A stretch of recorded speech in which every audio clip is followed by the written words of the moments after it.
Así que nada, buenas tardes. Soy Jesús Domínguez, editor de SIC Editorial. Y en primer lugar, quería agradecerles que nos acompañen esta tarde, agradecerles en nombre de la mesa y de SIC, que nos acompañen en la presentación del nuevo libro de Beatriz Valderrama, El arte de pensar. Asimismo, agradecer al Casino del Ejército por cedernos este auditorio para hacer la presentación y que podamos pasar esta tarde tan agradable de pensamiento. Antes de presentar a la mesa, quiero mandar un abrazo a un miembro habitual en la mesa que hoy no nos puede acompañar, Javier Cansado, que esperemos que en breve, o al menos en el siguiente libro, Beatriz, así que ya tienes encargo, esté con nosotros aportando su especial punto de vista, lleno de humor, pero con una visión realista de la psicología. Así que desde aquí te mandamos un abrazo, Javier. Y esta tarde pues, vamos a presentar a la mesa, nos acompaña José María Gasalla, que, como le he dicho, todavía no he podido publicar, pero bueno, tampoco necesita mucha presentación, pero vamos a decir lo que él dice incluso de sí mismo. Es un activista de la confianza, conferenciante, escritor y animal curioso apasionado en evolución, que eso no tenéis que explicar ahora cómo es. Es Premio Nacional de Management en 2023, profesor titular de la Autónoma de Madrid y profesor invitado en diferentes universidades en España y Latinoamérica. Y es autor de obras como La nueva dirección de personas, Confianza, Quien lidera confía o Marketing de la formación de directivos. Y Beatriz Valderrama es presidenta de EMCC Spain y CEO de Alta Capacidad, es coach, profesora, conferenciante y experta en talento, coaching, mentoring, creatividad y liderazgo. A Beatriz he tenido el honor de publicar varios de sus libros y entre los que ha publicado, yo creo que han sido 8 en general, podemos destacar el desarrollo de competencias de mentoring y coaching, motivación inteligente, creatividad inteligente, gestión del talento en la era digital o el último que también presentamos aquí el año pasado, Tu propósito.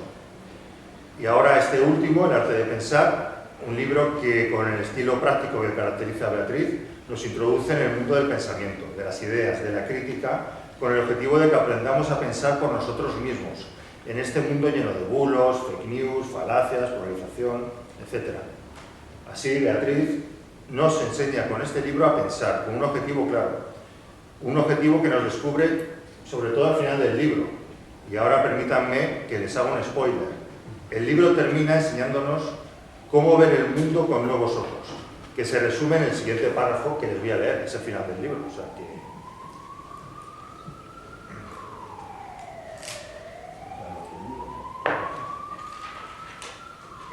Las gafas. Ver el mundo con nuevos ojos es un viaje continuo que nos invita a desafiar nuestras percepciones, explorar conexiones invisibles y buscar soluciones sostenibles. Si logramos adoptar esta mentalidad, no solo mejoraremos nuestras capacidades de resolución de problemas, sino que también contribuiremos a crear un mundo más justo, equilibrado y consciente. Ahora solo les queda leer todo lo anterior, que les invito a que lo hagan. Muchas gracias de nuevo a todos y doy el paso a José María para que nos ilustre sobre el arte de pensar. Gracias. Pues muchas gracias, Jesús, muchas gracias a todos los que os habéis aproximado aquí. Que venir a la Gran Vía no es fácil, a las 7 de la tarde, o sea que enhorabuena a todos y por haber elegido el mejor sitio para estar hoy a estas horas. Yo primero felicitar a la autora, a la creadora, a la que ha parido un arte de pensar que va mucho más allá del arte de pensar. El título yo creo que está muy bonito porque dice, bueno, pero esto de pensar, ¿qué es? ¿No? Pensar es una técnica, pensar es una necesidad, pensar es arte, es ciencia. Y yo creo que tal como está el mundo es más arte que otra cosa. Yo creo que estamos en un mundo donde, aunque aparentemente la tecnología es la que domine toda nuestra realidad, yo creo que cada vez va a tener más sentido el arte. que va a tener... Y de hecho, empresas están contratando a personas de bellas artes, están contratando a filósofos por primera vez, están contratando a personas que aparentemente no saben de negocio. Pero es que el negocio ya no está simplemente en vender, está seguramente en conversar, en dialogar, pero para conversar y dialogar se necesita antes pensar. Y en esa conversación, en ese diálogo, sobresalen sobre todo las preguntas. Yo diría que un liderazgo de hoy en día está basado en preguntas más que en respuestas. Y en esas preguntas se exige necesariamente un pensamiento previo. Pero pensar cuesta esfuerzo. Y hoy en día uno de los valores que aparecen no es el esfuerzo. Al revés, el Han ya nos habla de la sociedad del cansancio, ¿no?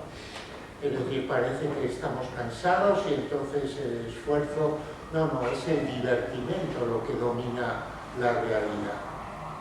Con lo cual nos encontramos, y a mí me preocupa especialmente los jóvenes, un grupo de jóvenes, no me gustan las generalizaciones.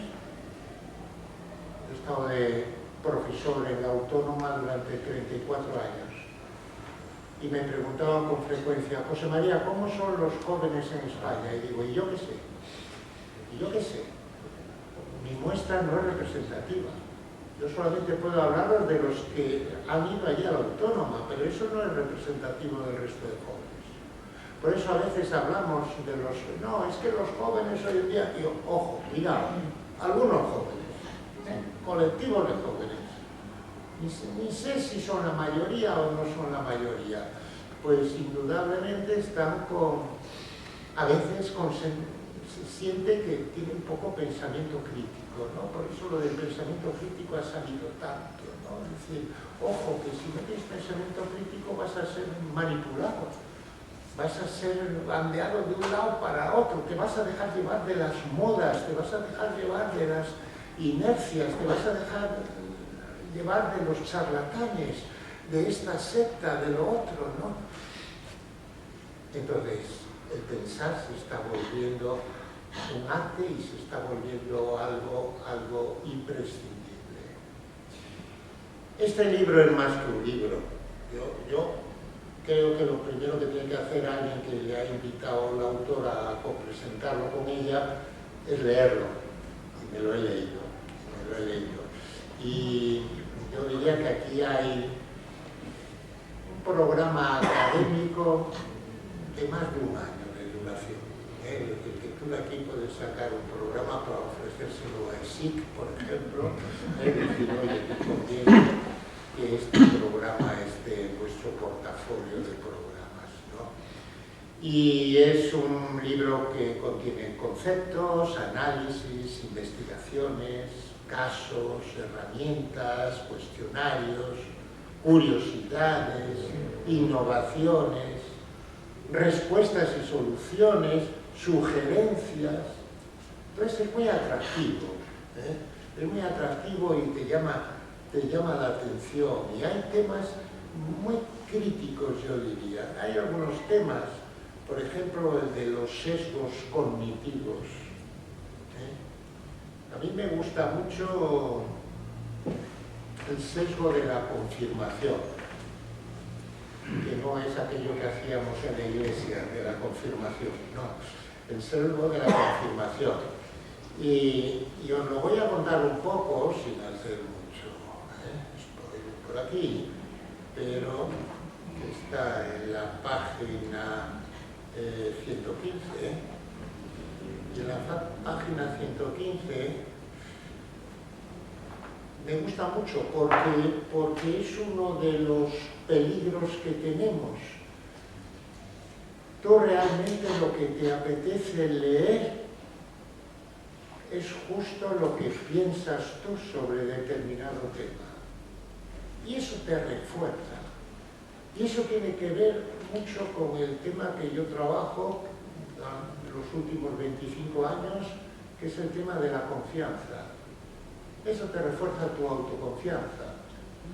Pero tiene un peligro que te polarice. Ayer estaba dándole una charla en Valladolid y hablaba de las tres amenazas, comenzando por P: populismo, polarización y posverdad. Y claro, en la polarización puede que tú sigas pensando, y si tú sigues leyendo justo a las personas que escriben cosas que a ti te parecen bien, sin darte cuenta te vas metiendo a lo mejor en un extremo. Por eso hoy en día yo creo que una necesidad que tenemos es de apertura, de decir, voy a leer por este lado y voy a leer por lo contrario. Y voy a escuchar a estos amigos que están en este ámbito ideológico y voy a escuchar a estos otros. Porque si no, nos vamos metiendo en esas polarizaciones que son terribles.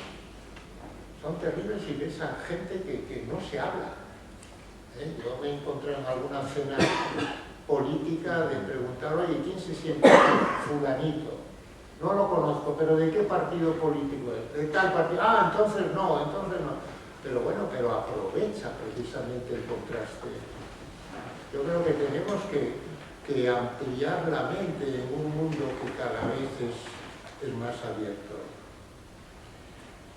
Después nos habla de las distorsiones cognitivas, como realmente nosotros perdemos la sensación de la realidad, y eso nos lleva a la necesidad también del contraste y de la conversación. Nos habla de las falacias, del pensamiento sistémico, y hasta termina al final con un anexo con guías. Si alguien necesita un guía, Beatriz nos mete 10 guías, un montón de guías. Es decir, el que está perdido es porque él quiere. Tenéis aquí guías de sobra para ir por la vida. ¿El libro a quién está dirigido? Está dirigido a todo el mundo. Yo diría que es un libro interesante para ejecutivos, para consultores, para coaches y para personas que no están en el ámbito empresarial, simplemente para que sepan qué significa pensar y qué peligros tenemos en nuestro pensamiento y qué necesidad tenemos de contrastar y validar cada vez más. Con la IA es terrible. A mí ayer mismo me apareció un fake, espero que ninguno de vosotros lo haya recibido, en Instagram, me parece que era, donde aparecía era mi foto, era yo, invitando a un chat de inversores. Yo de inversor no tengo nada, soy una mierda de inversor. O sea, que no fiaros de José María Gasalla como inversor. Y entonces yo os ofrecía la posibilidad de que os metieseis y tal. Y cada vez eso va a ser moneda de cambio de todos los días. Curiosamente, a mí me dicen, José María, ¿y tú entonces en este mundo que vivimos, cómo sigues creyendo y luchando? Si eres un activista, eres luchador por la confianza. Digo, pues precisamente por eso. ¿Cuándo vamos a hablar de agua? Cuando nos falte el agua. Y ya está faltando en muchos lugares del mundo. Y cuando cae de forma que no es aprovechable y es destructiva muchas veces. ¿Cuándo vamos a hablar de confianza? Cuando falte la confianza. En este momento tú vas dándote cuenta que vas reduciendo tu ámbito de confianza. Que confías en 5, 10, 20, 15 personas. Y dices, pero ¿cómo voy a confiar en ese político? ¿Pero cómo voy a confiar en ese empresario, en esa persona que no conozco, en el de más allá? Y a mí me parece que este es un gran desafío que tenemos por delante. Yo creo que el siglo XXI o es humanista o deja de serlo. deja de ser siglo y deja de ser vida. Nos asusta mucho el que las tecnologías rompan todo lo poco que queda de humanismo. Yo creo que es una posibilidad que tenemos, pero hay que utilizarla bien. Por lo menos hay que pensar, hay que tener ese pensamiento crítico de conocer por dónde vienen los tiros, cómo me puedo posicionar y cómo puedo seguir adelante en mi propio desarrollo como persona. Tenemos un gran desafío de ser más personas. Yo creo que esa es la evolución. Tú, Jesús, me preguntabas mi autodefinición. Yo me autodenomino animal curioso, porque mi primer maestro fue Itamar Rogoski, un judío que vivía en Tel Aviv y convocó un curso de desarrollo organizacional en Barcelona. Esto debe ser en 1970, 71, el siglo pasado. Y allí estábamos 9 personas, 8 de Barcelona y uno que iba de Madrid, que era yo, en la Caixa de Pensiones. Él nos había avisado que era judío. Entonces lo primero que hizo fue pasar uno por uno para cobrarnos los $50 que valía la sesión, porque decía que si no, no funcionaba. Era psicoanalista puro y decía, hay que pagar para que se aproveche la formación. Y después de pagar, cada uno de nosotros nos mira y dice, ustedes saben lo que son, ustedes son unos animales curiosos. Pues será cabrón que el tío nos cobra y después nos llama animal curioso. Pero aquello se me quedó muy grabado. Y yo creo que la curiosidad es un tema que nos hace seguir viviendo. Beatriz es también otro animal curioso y por eso sigue descubriendo lo que hay en la vida. La vida es infinito. Yo creo que uno de los peligros que tenemos es la dispersión. Los animales curiosos tienen ese peligro. Yo de vez en cuando me digo, José María Gasalla, ¿a dónde vas? Concéntrate un poco. A mí la confianza me ha valido para concentrarme. Tengo 6 libros escritos sobre confianza, ¿no? Es decir, yo creo que es un tema en donde tú te sientes mucho más acompañado cuando confías en la gente. La persona que no confía se autoexcluye. Muchísimas gracias.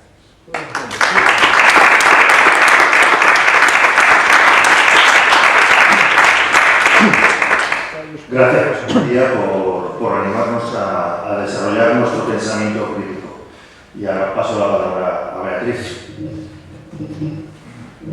Muchas gracias, Jesús, por volver a confiar en mí para este libro. Y respecto a tu comentario, deja descansado, que sepas que me ha dicho, dice, pues voy a darme prisa en curarme porque si no, no me va a dar tiempo a presentar el próximo libro. Y creo que me quería decir que voy muy... que voy con una moto.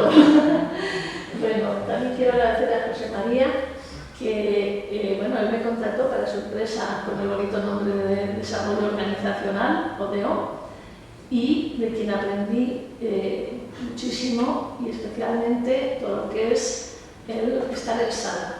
Como hoy estamos sentados, pues no lo habéis visto ni me habéis visto a mí, pero bueno, es algo lindo de ver.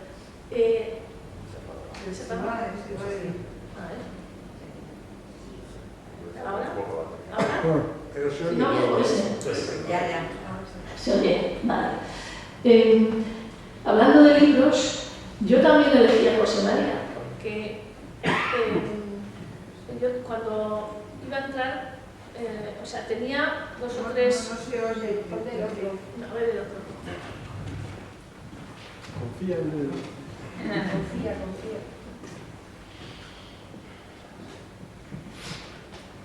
¿Ahora? ¿Ahora? Sí. Vale.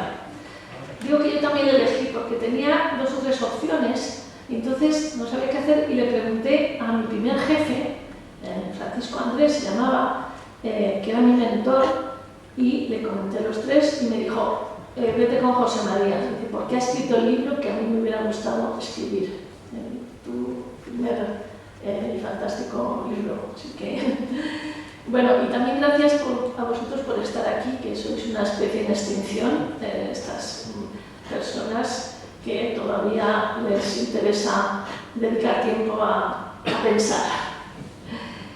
¿Por qué escribí este libro? La verdad es que llevo bastante tiempo, bastantes años, que no vamos a precisar con estos temas.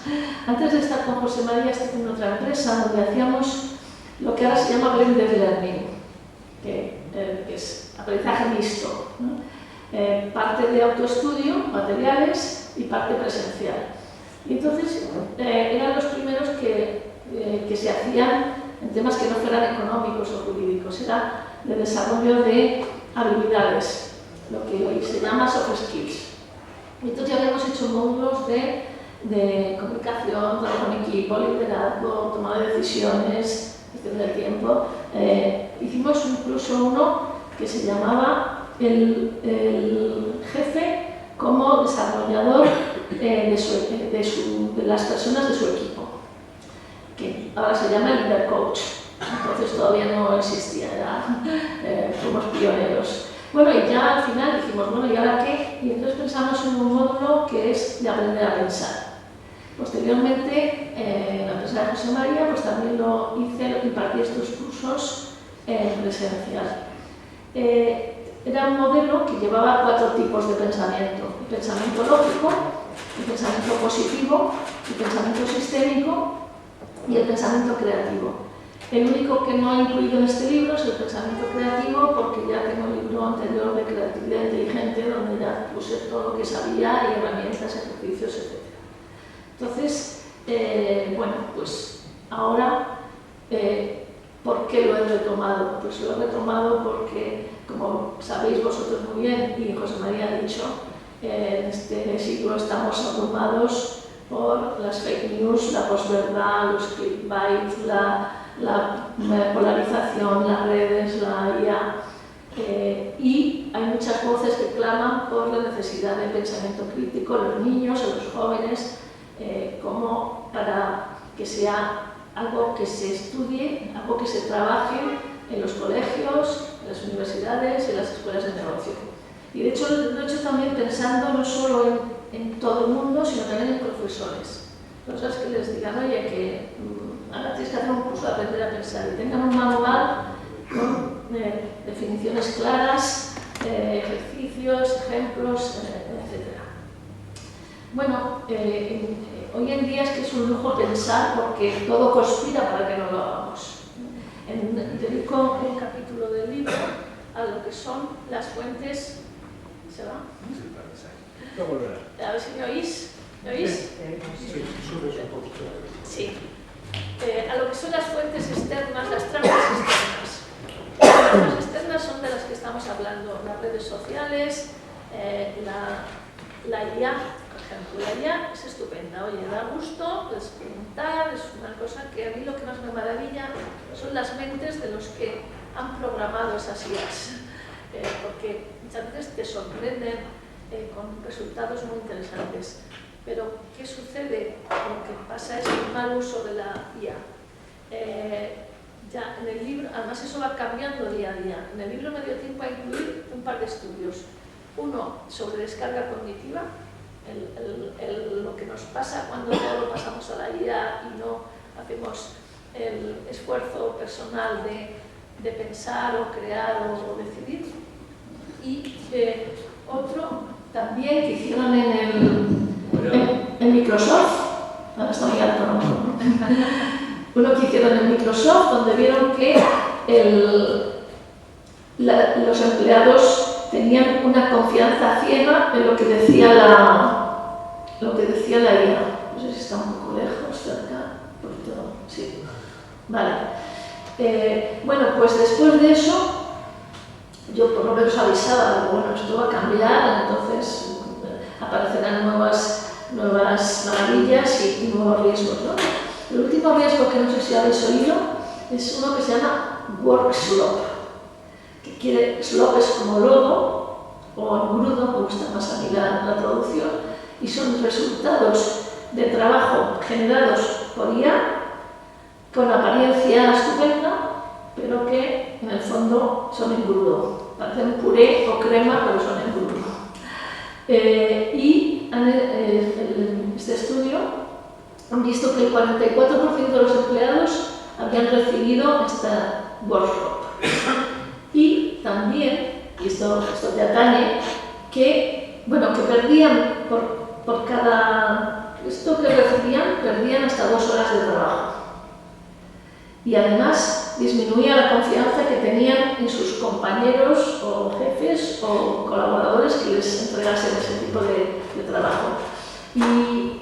Y esto a mí me está afectando ahora personalmente también como proveedor, porque conseguí una subvención del kit digital, que es una subvención para que puedas poner en la web o redes sociales, etc. Y el proveedor resulta que es todo absolutamente IA. Deben tener 2 trabajadores más los 2 socios y todo es IA. Bueno, entonces imposible comunicar, a pesar de pedir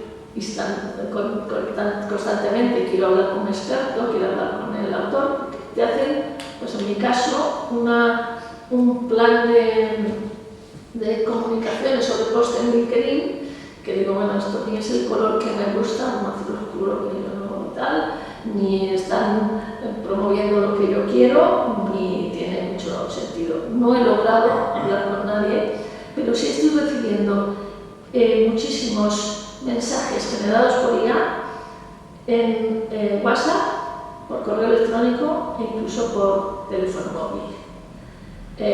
No digo la empresa aquí para que no me demande. Aunque claro, si la demanda la hace con IA, pues mira cómo tiemblo. Entonces, son... Y luego tenemos también los riesgos para la salud, que algunos psicólogos que estáis aquí, como Luis y compañía, somos conscientes de que esa habilidad que tiene la IA de darnos la razón, relacionada con el sesgo de confirmación, pues es un peligro para personas que tienen delirios y que necesitarían terapia, ¿no? Porque les puede reforzar en esos delirios. Vale, pues eso es como un capítulo del libro, pero ¿qué más incluido? Tú has dicho muy bien, yo os iba a preguntar, ¿creéis que pensar cansa? Pero ya lo ha dicho José María, ¿no? Pensar cansa. El cerebro consume el 20% de la energía de todo el organismo y la mayor parte de eso no es para que pensemos, no es pensando, sino simplemente para mantenernos con vida, para coordinar hacer que lata el corazón, la respiración, etc. Entonces tiene que ahorrar energía y además de ahorrar energía ha evolucionado, hemos llegado hasta aquí porque el cerebro nos permitía actuar rápidamente ante amenazas. Todo esto nos lleva hasta a los atajos cognitivos, que son estos sesgos de los que ha comentado también José María. Si miras en la entrada de Wikipedia, hay como unos 100 y pico sesgos, todo es un poco ahí al barullo, ¿no? Y entonces fue un poco lo que me motivó a decir, oye, yo quiero poner aquí un poco de orden, están repetidos, y Wikipedia me encanta, todavía es una fuente de información y conocimiento bastante mejor que muchas veces la IA. Es que me he acordado de otra anécdota sobre la IA, que cuando escribí el libro del propósito, digo, voy a ver qué me dice la IA de esto, ¿no? Y le pregunté, digo, a ver, ¿qué opinaba? ¿Qué decía Víctor Frank sobre el propósito? Me saca un parrafito muy mono, con una cita, y la cita era,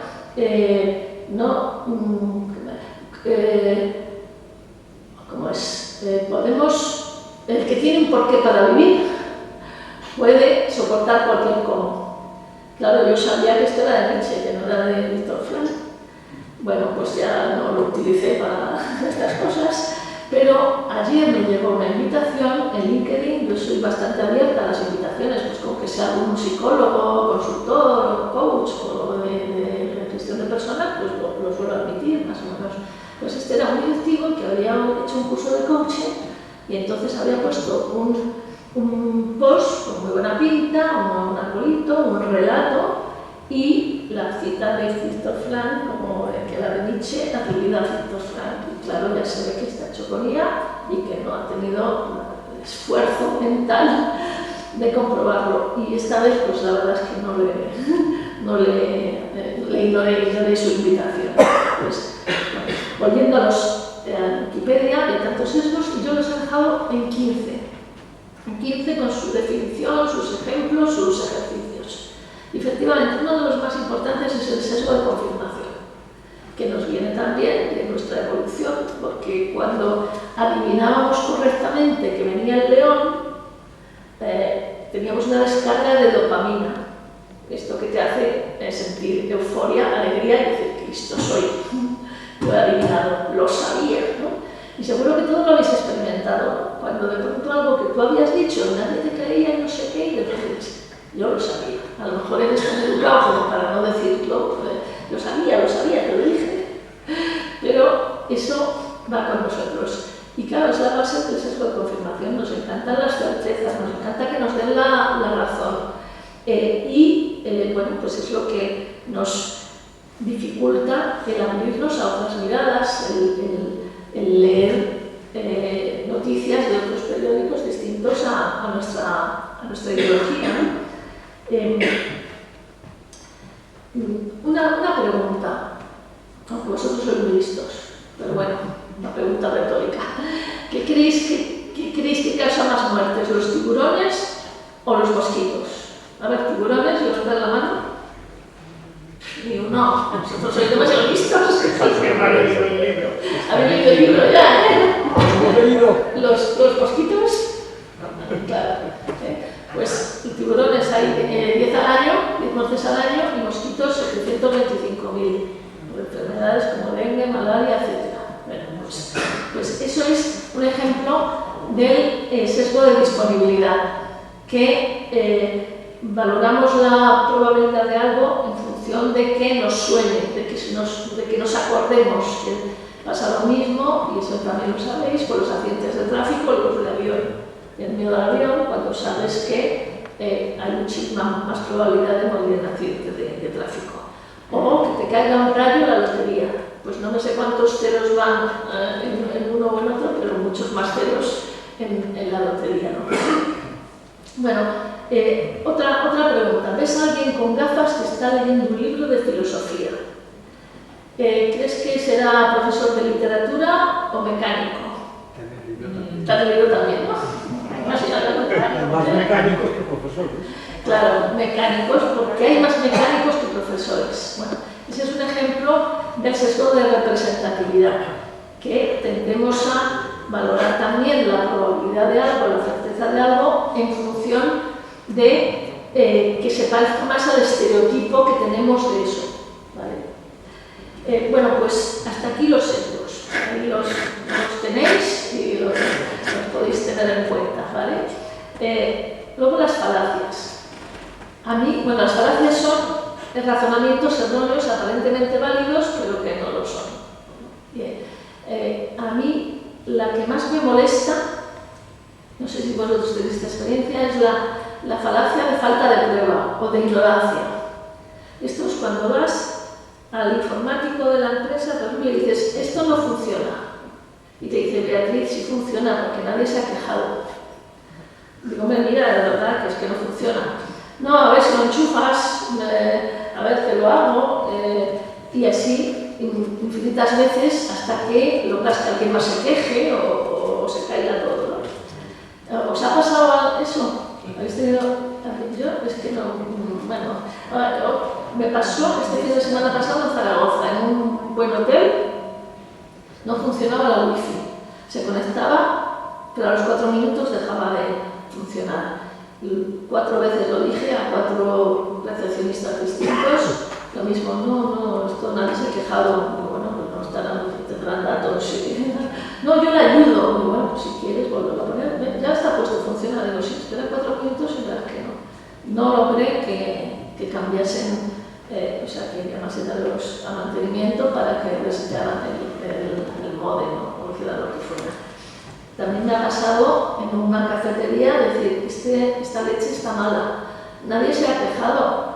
Están todos ahí tomando su café tan ricamente. Y claro, había mucha gente tomando el café, pero estaban hablando. Y no te das cuenta cuando hablas de lo que tomas. Al día siguiente, decir, tenía usted razón, todo un este de leche estaba malo. Y bueno, pues a mí es el que más la que más me fastidia. Otra, por ejemplo, interesante es la de, bueno, todas estas falacias ya las acuñaron los latinos, ¿no? Porque la falacia ad populum, que es de la mayoría, ¿no? Es, oye, si lo dice toda la gente, será verdad. Esto lleva a la polarización. Oye, me han mandado este vídeo o esta foto de José María, me han mandado 200.000, oye, pues tiene que ser verdad. Y ahí tenemos ese bonito dicho de 20 millones de moscas o 20.000 millones de moscas. No pueden equivocarse, comamos basura. Bueno, tenemos también las distorsiones cognitivas que ha comentado. Cada vez que el otro día una charla oí expolio en lugar de spoiler, y ahora ya todo el rato quiero decir expolio. Bueno, pues las distorsiones cognitivas son también esas creencias irracionales que nos generan pensamientos negativos, malestar emocional. Esto, bueno, pues también incluyó una serie de distorsiones acuñadas por Beck, que fue un poco el pionero de la terapia cognitivo-conductual. Y bueno, pues son una serie de creencias que podemos tener, detectar y cuestionar. Por ejemplo, el filtraje. El filtraje es, oye, sales de una reunión, 10 personas hablan, te felicitan y una te hace un comentario crítico. Por la noche, ¿con qué te quedas? Por la noche que estáis rumiando. ¿Os ha pasado eso? Oye, los formadores de la sala. Esto para los formadores o profesores de la sala. Tienes un curso con 20 alumnos. 19 te puntúa lo máximo. 1 te puntúa abajo y te pone un comentario. El que no sepamos. Como mucho, hay que hacer mucho esfuerzo para no dejarse llevar por ese desequilibrio. Esto es por el sesgo de negatividad del cerebro, que también nos ha hecho llegar aquí vivos. Porque cuando estábamos en la sabana, a lo mejor ves una gacela corriendo y dices, qué bonita gacela, y te quedas ahí contemplándolo, ¿no? Entonces luego viene el león y entonces ya todos los genes no se propagan al futuro, ¿no? Bueno, el hecho de pensar en negativo, pensar, a que viene el león, vamos a ponernos a buen recaudo, eso nos ha salvado. Pero hoy en día pues no es lo mejor, por ejemplo, el cerebro no ha evolucionado para convertirnos en premios Nobel o en expertos en probabilidad. Esas cosas no las hace muy bien. Y volviendo a la negatividad, es que tenemos esa tendencia a pensar en negativo. ¿Por qué? Porque la alarma, y por cierto, tengo un capítulo dedicado a describir el cerebro, su anatomía, funciones, cómo se comunica con el cuerpo. Si lo leéis bien, podéis hacer conferencias sobre neurociencia mucho mejores de las que algunos neuroconferenciantes hacen, ¿vale? Porque también me he esmerado en clarificarlo. Y decía, entonces, bueno, llega algo negativo, esto va rápido de los sentidos, de la vista a la amígdala, esto nos hace reaccionar y luego ya, más lentamente, unas milésimas de segundo después, va a la corteza frontal, que es con la que pensamos, y entonces podemos pararnos a pensar. Pero mientras estamos activados en lucha o huida, no podemos pensar. Solo estamos, el oxígeno se va a los músculos, la sangre, todo para hacernos estar en marcha. Y ahí estas distorsiones cognitivas como, por ejemplo, el filtraje que hemos visto o la visión catastrófica, es otra, que es ¿y si se nos cae el techo sobre nuestras cabezas? Bueno, eso pensaba el jefe de Asterix, del pueblo de Asterix, pero decía, sí, pero eso no va a ser mañana. Vale. Aprender a detectar y a cuestionar bien la probabilidad, la posibilidad de que esa creencia sea verdadera o sea probable, o bien la utilidad, de qué me sirve pensar esto, es lo que nos ayuda a reentrenar nuestra mente para tener mayor bienestar emocional. Y finalmente tenemos el pensamiento sistémico, vamos a decir, oye, ver el bosque, no solo los árboles. He hecho un capítulo también bastante didáctico, porque hoy en día todo es sistémico, y el coaching sistémico, sí, claro que es en equipo, bueno, vale, pero no es todo. Entonces, bueno, ver patrones en lugar de hechos, ver interrelaciones en lugar de eventos, ver también consecuencias a largo plazo y a distancia, ver ciclos de refuerzo positivo o negativo. Y me he acordado hoy mismo, de un ejemplo. Mi padre era de un pequeño pueblo de La Mancha. Y siendo adolescente, cuando íbamos de vez en cuando íbamos a visitarlos, y siendo adolescente, pues yo veía que mis tías iban a comprar el pan a 3 panaderías, ¿no?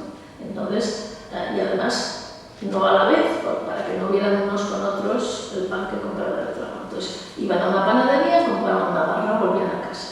Iban a otra, compraban una hogaza, volvían a casa. Iban a otra y compraban una malecha, por ejemplo, un tipo de pan también de allí, ¿no? Y yo le dije a mi tía, oye, yo que venía de Madrid y además así racional y además independiente, adolescente, que dices, oye, ¿por qué haces esto, no? Que perdís aquí el tiempo y ¿por qué no compras en un solo lado y ya está? Y me dijo, hay que dar de comer a todos. Y yo entonces no lo entendí porque decía, ¿quién se viene a vivir a un pueblo donde todos están pendientes de ti, donde tienes que quedar bien con todos y no puedes tener la independencia de criterio de hacer lo que te venga en gana, ¿no? Y yo me he acordado como que me parece un buen ejemplo de pensamiento sistémico. Si tú das de comer a todos, les irá bien, al pueblo le irá bien, y eso, a través de una infinita cadena de causas y efectos, te acabará también recompensando a ti, digamos, ¿no? Entonces, bueno, pues esa me parece una imagen sencilla para entenderlo. Al final se trata de tomar decisiones potentes que tengan impacto y ecológicas, que el impacto que tengan en los contextos en los que vivimos pues sea positivo o por lo menos no sea negativo, ¿no? Bueno, y de propina lo que decía José María, las funciones ejecutivas. Claro, porque pensar, hemos estado hablando más de la parte lógica del pensamiento, ¿no? Pero en la corteza prefrontal, es donde residen, digamos, las funciones ejecutivas. ¿Qué son las funciones ejecutivas? Lo podemos poner en comparación con las soft skills, las habilidades. Porque tenemos planificación y organización, flexibilidad y creatividad, atención, memoria, organización, se ya lo he dicho, ¿vale? Entonces, bueno, pues hablo también de neurodivergencia, de neurodiversidad, y estas funciones ejecutivas son las que tienen algunos déficits, las personas que tienen, pues, por ejemplo, un TDAH, o autismo o alguna de estas dificultades de aprendizaje. Y como son tan importantes hoy en día las soft skills para tener éxito en la vida y para trabajar, pues al final he hecho también estos diversos anexos donde expongo pautas para ir trabajando, entrenando cada una de estas funciones ejecutivas. Para terminar, decía Bertrand Russell que el problema del mundo es que los inteligentes, es que los necios están seguros y los inteligentes dudan de todo, ¿no? Y bueno, pues, última anécdota, que ya no me quiero extender. El otro día estoy en un grupo de Telegram donde hay gente, por lo general joven, con muy buena cabeza y donde se aprenden cosas muy interesantes, pero claro, como es un grupo abierto, pues también entra distinta gente.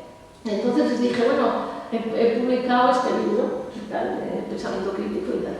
Y entonces pues una persona contesta, sí, necesitamos tener el pensamiento crítico para no creernos a las farmacéuticas, ni las vacunas, ni todas esas cosas que nos quieren entrar.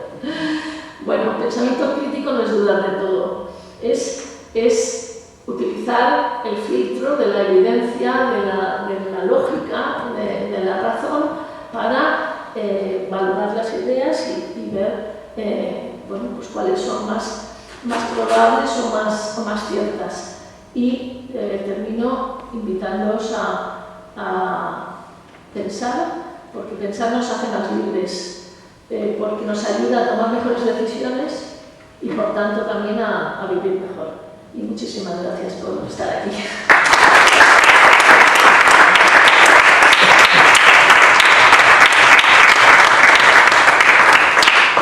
Bueno, pues muchas gracias a todos, pero yo creo que antes de irnos, yo creo que es un grupo de grandes pensadores. Seguro que alguna pregunta se les ha ocurrido para la mesa. Y alguna aportación. Mira, ahí está. Tú y yo no nos conocemos de nada, ¿verdad? No sé si es por ti o por mí. No, aprovecho que tenemos aquí la autora para hacer una pregunta. Lo primero, que estamos ahí como público y algunos hemos leído el libro, a mí me está encantando. Me parece de la mejor divulgación en el mejor sentido de la palabra divulgación. Es decir, de recopilar una serie de aspectos que son interesantísimos y que, bueno, pues me está gustando mucho, con esa parte de llamar a la acción también. Pero la pregunta que me gustaría hacer es, ¿se puede tener pensamiento crítico, y también va un poco para los dos, sin sufrir? O sea, porque pensamiento crítico y no decir, pensamiento crítico y callar, sí. Pero ¿qué pasa si tienes pensamiento crítico y lo dices o actúas en función de eso? ¿Eso es posible sin pasarlo mal? Sí, a mí se me ocurre sobre la marcha que, bueno, esto es uno de los miedos que siempre hemos tenido, ¿no? A mí me gusta hablar de varios miedos. Hablo del miedo a la pérdida, el miedo a la exclusión, y ahí está, y el miedo a que se aprovechen de ti, ¿no? Entonces, que se aprovechen de ti va muy relacionado con la confianza. Digo, es que si yo confío mucho en una persona y después me la juega, ¡wow!, voy a sufrir mucho. El miedo que yo capto en tu pregunta es el miedo a la exclusión. Es decir, siempre de pequeñitos hemos tenido algún miedo de decir, es que en la pandilla se han ido todos al cine, no me ajuntan, ¿os acordáis? No me ajuntan. Es decir, me han dejado fuera de juego. ¿Y eso qué te pasa? Te pasa cuando tienes un pensamiento crítico y a lo mejor vas en contra de una cierta mayoría. Y dices tú, bueno, ¿hasta qué punto me merece la pena aquí empezar a sufrir porque no me entienden y sobre todo no me quieren entender? Entonces te sientes como muy aislado. Y el ser humano es un ser por naturaleza sociable. Necesitamos de los demás para ser nosotros mismos. Y eso de sentirte excluido, aislado por tu pensamiento, pues hace que mucha gente dice, yo más vale que me una a esta corriente. ¿Para qué voy a ser un discordante? Eso me hace sufrir, eso me hace pensar que estoy un poco loco. y habría que preguntar desde fuera, pero ¿quién es el loco? A lo mejor estamos en un mundo de locos y lo que te conviene es separarte un poco. Pero bueno, eso lo dijo él. Yo suelo añadir que sí se puede, Fernando, porque yo tengo un pensamiento crítico y he aprendido a no sufrir. Entonces, también, pues eso, trabajando la desdramatización, la relativización, la toma de distancia, el sentido del humor, que tú tienes mucho, pues puedes reducir el sufrimiento de tener una cabeza tan pensante y tan crítica como la tuya. Gracias. Y aprender a callarse.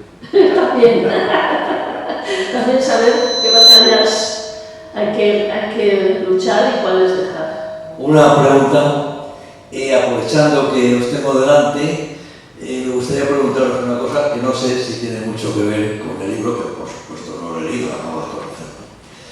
¿Vosotros qué creéis que define mejor a una persona? ¿Lo que hace, lo que dice o lo que piensa?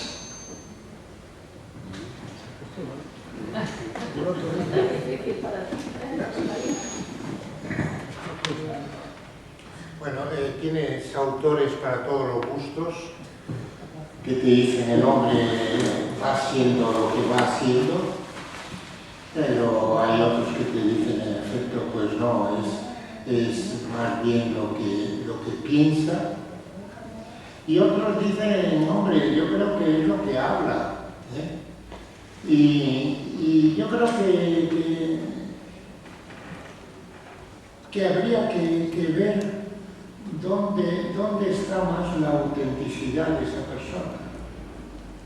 Y la autenticidad, ¿cómo lo mides entonces? Bueno, pues la autenticidad lo mides por también cómo se va sintiendo esa persona haciendo lo que hace. Digo, a mí si me tengo que inclinar por algo, el ir haciendo me va creando realidades que voy viviendo y me va creando memoria que forma parte de mí. A veces decimos, no, hay que mirar siempre al futuro y vive sobre todo el presente porque es lo único que existe. Digo, sí, lo único que existe sí, pero no lo único que tú eres. Yo creo que vamos siendo, no somos seres inconclusos, vamos siendo y vamos incorporando todo lo que vamos pensando, sintiendo y haciendo. Con lo cual yo no me atrevería a determinar. Pero el ir haciendo parece que me queda más constancia de experimentación. Siempre me ha gustado experimentar. Entonces, esa experimentación viene sobre todo del hacer, pero indudablemente ha habido un pensar y un sentir mientras he ido haciendo. Y ayer en la charla decía, y ojo, cualquier sesión de aprendizaje métele emocionalidad, porque tú sabes que desde la emocionalidad es de donde realmente retienes y aprendes, se te queda dentro. Por eso no era ninguna tontería lo que decían nuestros antiguos, lo que pasa que era una cabronada, aquello de que, ¿os acordáis? La letra con sangre entra, hijos de la leche. Pero tenía mucha razón, neurocientíficamente tenía mucha razón. Así a ti se te queda grabado en emociones fuertes. Lo que pasa es que yo prefiero emociones maravillosas y no de sanguinolentas. Sí, te están escuchando y me doy cuenta que yo también soy una persona pragmática. El arte de pensar no quiere decir, en mi caso hay otras personas que sí, que te gusta reflexionar y estar todo el rato pensando y observando y tal, más bien soy pragmática, pero eso nos... el libro es también pragmático, quiero decir, no penséis que es algo de reflexión, de una manera que analizar y que tal, no, va mucho al grano, a dejar las cosas. está esto. A ver. ¿Sí? ¿Batería baja? ¿Ahora? ¿Un ratito? Bueno, me he acordado, ahora que está aquí Luis Picazo, me he acordado de Carl Rogers, que hablaba de la congruencia. La congruencia entre lo que decimos, lo que pensamos y lo que hacemos. Y al final, si eso es congruente, tiene mucho sentido pensar en que lo que vemos, por lo que podemos juzgar, si queréis, es por lo que la persona hace, no por lo que la persona dice o dice que piensa, ¿no? Beatriz. Bueno, ¿qué te voy a decir? Antes te comento. Creo que es el quinto libro cuya presentación acudo, y siempre que voy a este tipo de actos tuyos me doy un baño de psicología seria. Eres una ventana al rigor y a la divulgación en psicología, y como psicólogo, padre de psicólogo, profesor de psicólogos, te doy las gracias por dar visibilidad de una forma seria a la psicología. Abordando el tema principal de tu libro, y cargar una cita que yo la utilizo mucho, que era Isaac Asimov, que decía que más ha hecho por la ciencia, más ha hecho por la evolución, qué raro es esto, que un eureka, ¿no? Decía Asimov, qué raro es esto que un eureka, que es la base del pensamiento crítico y de la curiosidad. Los que estamos aquí, mira alrededor, y bueno, pues tenemos ya todos cierta edad, y sin duda todos contamos con ese pensamiento crítico porque hemos venido de otra época. Somos originarios de la época analógica y adoptados en la era digital. Yo soy padre de adolescentes y de adolescentes, tengo varios hijos, y me doy cuenta que creo que es una batalla perdida. Creo que uno no se levanta un día diciendo a partir de ahora voy a aplicar pensamiento crítico. Creo que el pensamiento crítico hay que educarlo desde pequeños, y creo que no solamente depende de los docentes, sino hoy, porque los chicos tienen tanta estimulación externa, hay una responsabilidad por todos los medios que les acompañan en redes sociales de desarrollar ese pensamiento crítico. Sin embargo, nos encontramos con todo lo contrario. Yo personalmente, y quería conocer vuestra opinión, como padre y como profesor, me muestro muy pesimista con el futuro del pensamiento crítico en las sociedades que vienen. Yo es que soy optimista por naturaleza. Soy optimista por naturaleza. Entonces, bueno, siempre pienso que las cosas mejorarán. Y también porque lo pienso, pues por ejemplo con el cambio climático. Hay gente que tiene ansiedad climática, ¿no? Porque la verdad es que las cosas están feas. Yo lo que pienso es, bueno, hay tantas voces y tanta gente que se está haciendo consciente, que acabaremos haciendo algo y eso se resolverá. Y bueno, pues que soy optimista. Sí, yo necesariamente también soy optimista, si no me deprimiría. No, yo creo, conozco a muchos jóvenes, tengo nietos y tengo muchos sobrinos de diferentes edades, hijos de sobrinos, y veo de todo. Veo chavales que no sé cómo se las ingenian para seguir cuestionando todo y buscando salidas, respuestas. Por supuesto, puede haber una cierta masa que se acomoda, que va a lo fácil, que va a lo instantáneo, que va a lo superficial, que va a lo que no hay contenido. También lo hay, es cierto. Pero a lo mejor casi todo es cíclico en la vida. Y a lo mejor tenemos que tocar algún fondo para rebotar. Seguramente, pues a lo mejor estamos llegando a un fondo de que esa superficialidad no va a ninguna parte y que ese espectáculo que aparece por ahí pues no nos llena de verdad, y que a lo mejor tenemos que volver atrás, back to the basics, es decir, vuelve a lo básico, vuelve a lo básico. Y hay ciertos movimientos vestidos de espiritualidad, vestidos de innovación, vestidos de diferente manera, que es como si cuestionasen: oye, este sistema en el que estamos está destruyendo cantidad de cosas, hay que buscar otro sistema. El problema es que todavía no hemos encontrado ese otro sistema, pero estamos como saliendo de uno sin saber en dónde vamos a entrar en otro, cuál es ese otro. Y eso nos envuelve en dudas y sobre todo nos envuelve a veces en ese pesimismo que yo creo que no lleva a ninguna parte. O sea, yo estoy de acuerdo con Beatriz de que el optimismo, desde la razón, no desde la estupidez, el optimismo es que te hagan ver que hay brotes verdes de verdad y que vamos a ayudar a esos brotes verdes a ver si consiguen salir de la situación en la que estamos.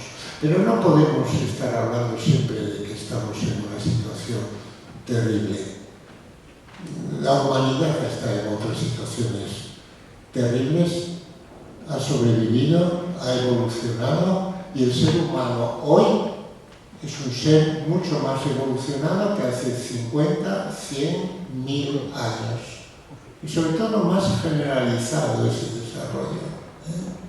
Yo creo que a pesar de los pesares, la gente en general piensa un poco más que hace 5.000 años, o 3.000 años, o 1.500 años. Sí, muy de acuerdo con el tema de los ciclos, y lo que pasa es que a veces estás en la parte baja de un ciclo y no te das cuenta que esto... y además es un ciclo en espiral creciente, ¿no? Como tú dices, ¿no? Que no es que se repita. Y el otro día leía un artículo de alguien de Estados Unidos que decía, hablaba de la posverdad, y decía que tenía que haber una reacción tal como hubo en el 1998 con Hearst, el tema de la prensa amarilla, y cómo alentó la guerra de Cuba con mentiras, etc. Y que, por lo que se ve, que no sabía, después hubo en Estados Unidos una reacción contra esa manera de ensuciar la verdad, digamos. Yo que estoy atenta a las noticias optimistas, pues me pareció que efectivamente puede haber esa, y seguro que la habrá en Estados Unidos esa reacción, porque esto no puede durar. La posverdad.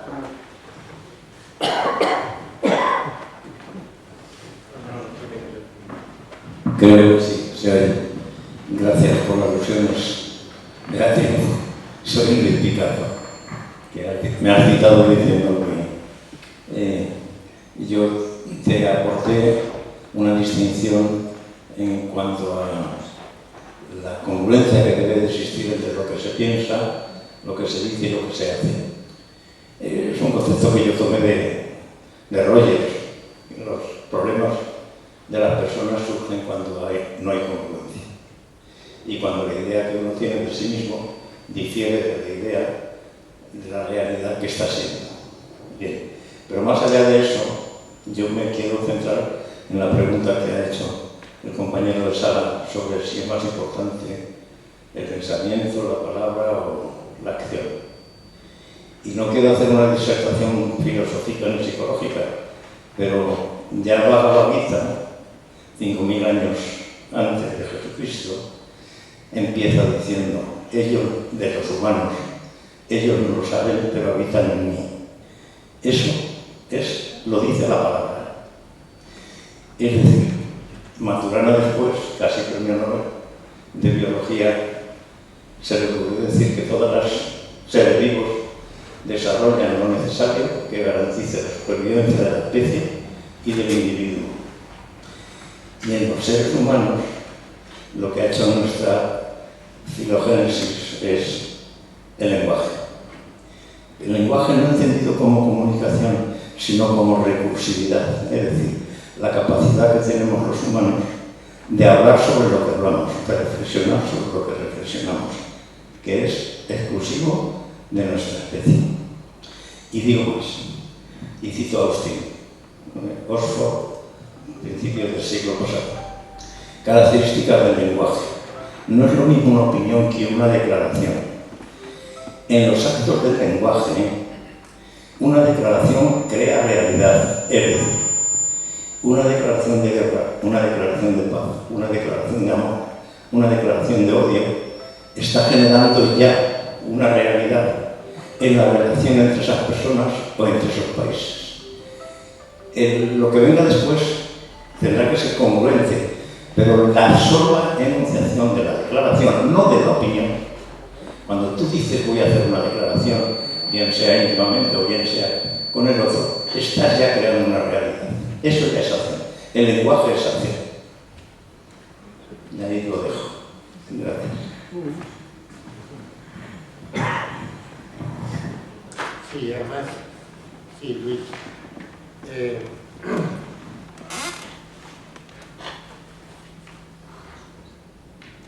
Yo tuve la suerte de conocer, has hablado de dos personas que yo tuve la suerte de conocer y de trabajar con ellos, o ellos conmigo. Carl Rogers, estuve en Barcelona, en Castelldefels, durante 3 días en la playa, y aquello me impresionó, el tema de cómo manejaba el lenguaje y dejaba que el lenguaje fluyese a lo largo del grupo, los grupos que se montaban allí, ¿no? Y con Maturana pues he tenido la suerte de trabajar con él en Santiago de Chile y en Barcelona. Para mí Maturana es un referente muy directo. Siempre comento lo que él comentaba sobre el amor. Decía, el amor comienza en la legitimación del otro como legítimo otro. Y eso es en base a la importancia que le das a la identidad del otro, y con los adolescentes es fundamental.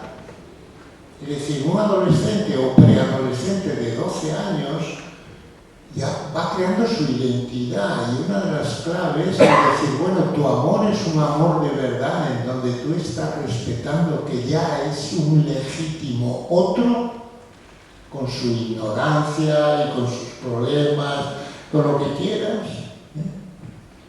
Y con lo del lenguaje, me acuerdo de Wittgenstein, ¿no? Que decía aquello de los límites de mi lenguaje son los límites de mi propio mundo. Es decir, si no sabemos expresar cualquier realidad, no existe. La realidad aparece al ser expresada. O sea que te agradezco mucho, Luis, la aclaración, y realmente el lenguaje es un diferencial crítico del ser humano que tenemos que seguir aprovechando. Aquí tenemos expertos en la sala.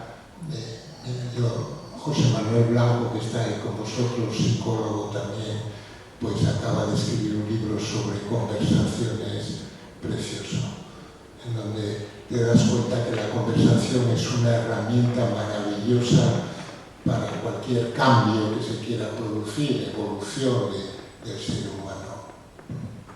Gracias.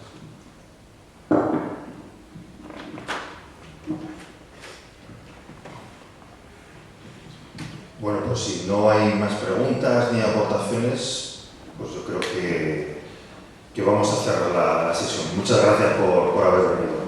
Muchas gracias.